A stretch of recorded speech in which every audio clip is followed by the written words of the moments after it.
అదరకొట్టే కారం రంగు రుచి ఆచి కారం పొడి. విశాఖ ఫిషింగ్ హార్బర్లో మత్స్యకారులందరూ కూడా బంగ్లాదేశ్లో చిక్కుకుపోయిన తమ వాళ్ళని వెనక్కి తీసుకురావడానికి ప్రభుత్వం అధికారులు చొరవ చూపించాలి, తొందరగా తీసుకురావాలని వేడుకుంటున్నటువంటిది. వీళ్ళందరూ కూడా మత్స్యకారులు, వీళ్ళ కుటుంబ సభ్యులంతా కూడా ప్రస్తుతం బంగ్లాదేశ్లో 8 మంది అయితే చిక్కుకుపోయినటువంటి వాళ్ళు. వాళ్ళంతా విజయనగరం జిల్లా నెల్లిమర్ల నియోజకవర్గానికి సంబంధించినటువంటి వాళ్ళు, అటు భోగాపురం ఇతర ప్రాంతాలకు సంబంధించినటువంటి వాళ్ళు అయితే ఉన్నారు. అయితే కుటుంబ సభ్యులందరూ కూడా అక్కడ అంటే కొంతమంది డ్రైవర్ ఉన్నారు దాంట్లో, అదేవిధంగా బోటు మీద పనిచేస్తున్నటువంటి వాళ్ళు ఉన్నారు. చిక్కుకుపోయారు. అయితే వాళ్ళు ఎప్పుడు వస్తారు ఏంటనేది తెలియక వీళ్ళందరూ కూడా తీవ్రమైనటువంటి ఆవేదన వ్యక్తం చేస్తున్నటువంటి ఈ బోటుని డ్రైవ్ చేసుకుంటూ వెళ్ళినటువంటి ఆ డ్రైవర్ భార్య ప్రస్తుతం ఉన్నారు. అసలు ఆయనతో చివరిగా ఎప్పుడు మాట్లాడారు, అసలు ఏం చెప్పారు, ఏంటి? సాయంకాలం మాట్లాడారు సార్. మరి ఫోన్ అవ్వదు, పిల్లలు జాగ్రత్త అని చెప్పారు సార్. అది ఫోన్ సోమవారం అది అంతే సార్. అంటే అప్పటికి వీళ్ళు ఇండియా బార్డర్ లోనే ఉన్నారా, లేకపోతే అప్పుడు సిక్కిపోయారు? జర్నీ వెళ్తున్నారు. ఇంకా సిక్కిపోతే మాకు ఫోన్ అవ్వదు కదా, ఇంకా ఫోన్ అవ్వదు, యాట్లోకి వెళ్తున్నాము అని చెప్పారు సార్. అది పిల్లలు జాగ్రత్త, ఎక్కడ పంపించుకో అని చెప్తే ఎక్కడికి వెళ్ళరు కదా అని చెప్పాను. సరేనంత వీలైనంత త్వరగా వచ్చేలా చూడండి సార్. కొద్దిగా పిల్లలు డాడీ డాడీ అంటున్నారు సార్. 10th క్లాస్ స్కూల్ కూడా వెళ్ళలేదు సార్. అది అదిగో సార్. ఇక మా మరిది గారు ఆ బోట్లోనే ఉన్నారు. ఇక వాళ్ళు ఆ పిల్లడు తెస్తేనే వీళ్ళు తింటారు. ఇక ఈ లైన్ కూడా అందులోనే ఉన్నారు. ఇక పిల్లలు ఇక చూరు సార్. ప్రెగ్నెంట్ కూడా ఉన్నది సార్. ఇక రాలేకపోతుందిగా అక్కడ ఉన్నది. వీలైనంత త్వరగా కొద్దిగా వచ్చేలా. మీ అబ్బాయి కూడా దీనిలో ఉన్నాడమ్మా?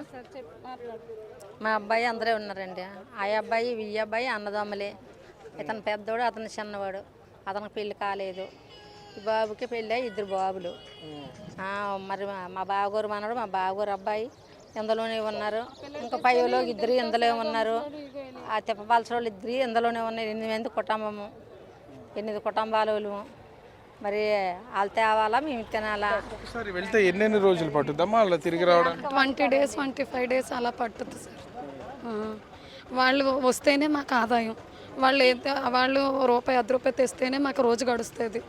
వాళ్ళు ఎన్ని రోజులకు వస్తారు ఏంటి ఎట్లాంటివి అని చెప్పారా? వాళ్ళు తొందరగా మాకు రావాలనే కోరుకుంటున్నాం మేము కూడా. వాళ్ళు ఎంత తొందరగా వస్తే మాకు అంత మంచిది. అధికారులతో మాట్లాడారుగా, ఏం చెప్పారు అసలు? వాళ్ళు ఎన్ని రోజులు పడుతుందేమో ఎట్లాంటిది ఏమైనా చెప్పడం ఏమైనా జరిగింది? 60 రోజులు పట్టవచ్చు, 90 రోజులు పట్టవచ్చు అనేసి అని చెప్తున్నారు. లేదా 15 రోజులు పట్టవచ్చు, లేదా నెల పట్టవచ్చు అని చెప్తున్నారు. త్వరగా తీసుకొస్తామని చెప్తున్నారు సార్. ఈ మీడియంస్ కూడా కొద్దిగా ఆలోచించి చూస్తే బాగుంటుంది సార్. అది కుటుంబ సభ్యులు ఇక్కడే చూస్తున్నాం కదా.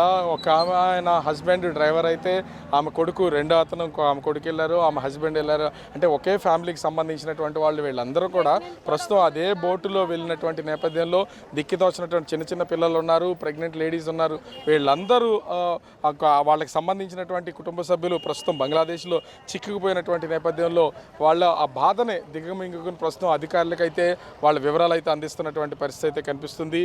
మొత్తానికి అటు ప్రభుత్వం కూడా ఎక్కడికక్కడ వేగంగా అటు దుబాయ్లో పర్యటనలో ఉన్నటువంటి CM Chandrababu, Pawan Kalyan, deputy CM Pawan Kalyan, ఇతర ఉన్నత అధికారులు మొత్తం అందరూ కూడా చాలా వేగంగా దీనికి రెస్పాండ్ అయ్యి సెంట్రల్ గవర్నమెంట్తో మాట్లాడుతున్నటువంటి పరిస్థితి అయితే ఉంది.